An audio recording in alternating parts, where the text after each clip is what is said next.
Baik, nastamir. Wa minha mubahun kabai'il araya. Contohnya perbuatan mubah itu adalah menjual, ya, jual beli, al-bai'. Apa yang dijual? Al-araya misalnya, itu apa, gaun atau daster. Baju daster, ya. Fahuwa mustasna min qaidatir riba. Maka jual beli itu adalah jawaban dari Allah Subhanahu wa taala atas diharamkannya riba.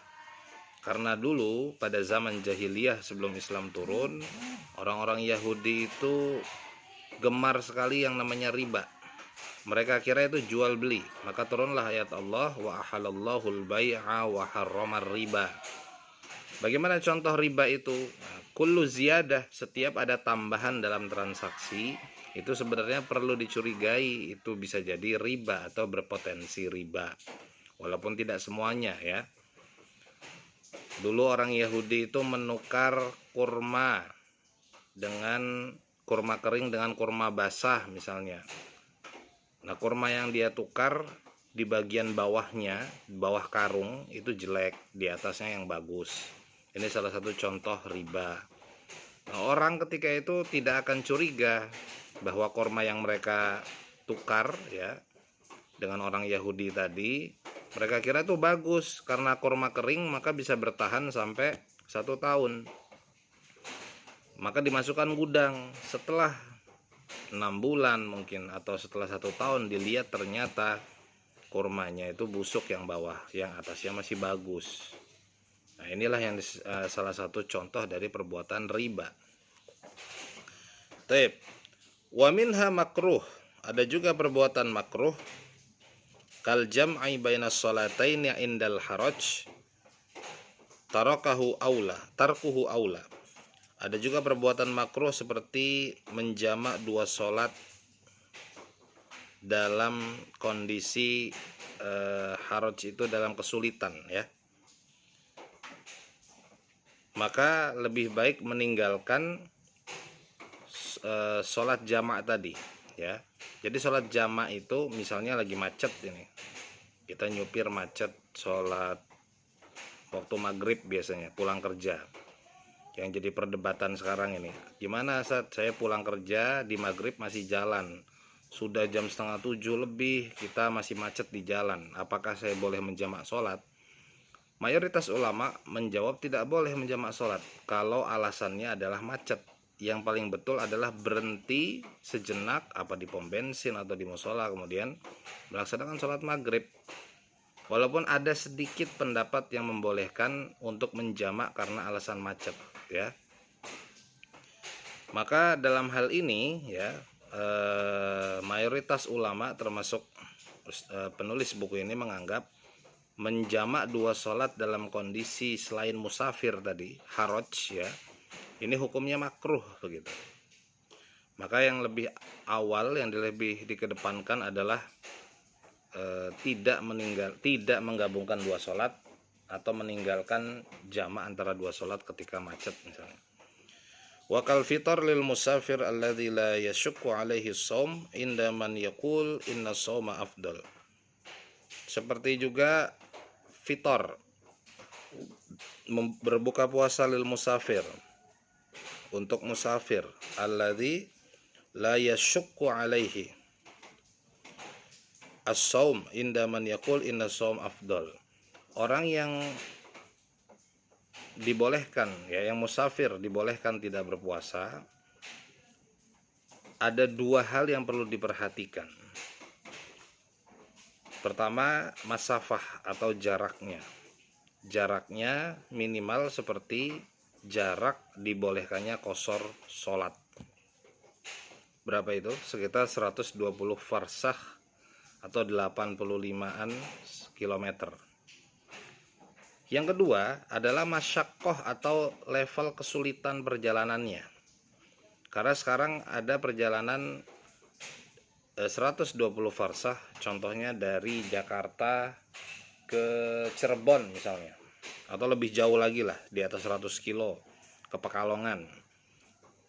Kalau perjalanan darat kurang lebih berapa? 10 jam.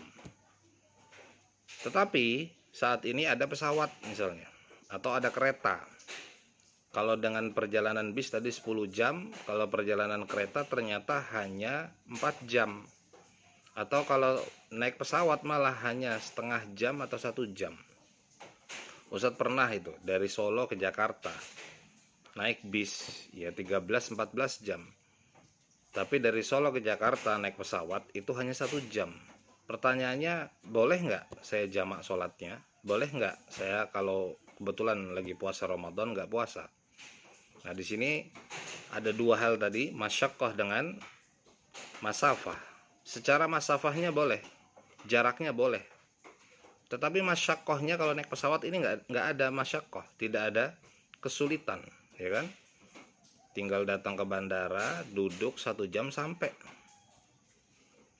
ya kan? Maka dalam hal ini kalau dia tidak berpuasa atau dia menjamak sholatnya, hukumnya makruh, karena tidak ada apa tadi, masyaqqah, tidak ada kesulitan walaupun masafahnya ada. Wa asbabur rukhas mukhtalifah. Rukhsah itu bermacam-macam sebabnya.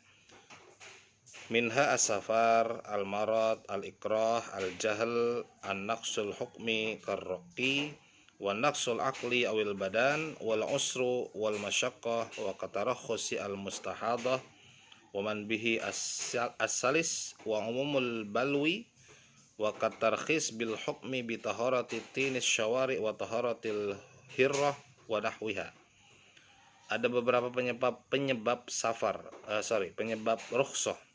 Bisa karena safar, perjalanan, bisa karena sakit, bisa karena dia ini khawatir dirinya terancam kalau dia keluar dari rumah, ya kan? Ada sholat jamaah, tapi kalau keluar rumah dia takut di situ ada buaya misalnya dekat rumahnya, maka dalam hal ini dia boleh nggak sholat jamaah. Wal jahlu, karena dia nggak tahu berita, misalnya dia lupa hari itu hari apa, ternyata kemudian dia nggak sholat Jumat gitu kan, karena dia tersesat di hutan misalnya, atau dia lupa bahwa hari itu hari Jumat. An-naqsu al-hukmi karroki. Naqsul hukmi itu contohnya adalah budak. Budak itu kan haknya, atau bahkan dalam had itu dia hanya dijatuhi setengah dari hukuman manusia yang non budak gitu. Itu namanya naqisul hukmi. Wa naqsul aqli awil badan. Naqisul aqli orang yang lemah akalnya atau lemah badannya karena cacat, karena sakit permanen misalnya. Wal usru wal masyaqqah, ada kesulitan, misalnya hujan deras sehingga orang itu boleh nggak jamaah ke masjid. Wa qatarakhusi al mustahadah, atau orang yang mustahadah keluar darah dari rahim tapi bukan karena haid ya. Kalau haid itu maksimal kalau nggak salah 15 hari. Kalau lebih dari itu maka dipastikan dia mustahadah. Dan orang mustahadah itu dia boleh sholat, bahkan wajib sholat. Wa man bihi as-salis wa umumul balwi wa tarkhisi bil hukmi bi taharati tinis syawari. Dan ada juga orang yang boleh berwudu tayamum dengan debu. Mohon maaf, ini maksudnya taharatut tinus syawari ini, misalnya kamu berwudu mau sholat, di tengah jalan ada debu jalanan, banyak debunya, seperti di daerah Dumai sana ya, debunya itu tebel sekali sampai jalanan tuh warnanya agak berubah jadi agak coklat gitu ya, udaranya tuh agak coklat karena saking banyaknya debu. Maka dalam hal ini adalah rukhsah, nggak apa-apa karena debu jalanan yang terlalu tebal tadi, ya kan, karena sangat sulit dihindari. Taharatul hirrah itu kucing, kita habis wudu kesenggol kucing, ini nggak batal gitu ya, nggak batal, itu termasuk rukhsah karena dia dalam hadisnya disebutkan innama minatawafina alaikum, dia binatang yang biasa berputar berkeliling di antara kalian. Ini salah satu hadisnya. Wal aslu fi tarakhus annahu yajuz liman qama bihil udhr an yakhudha bil azimah.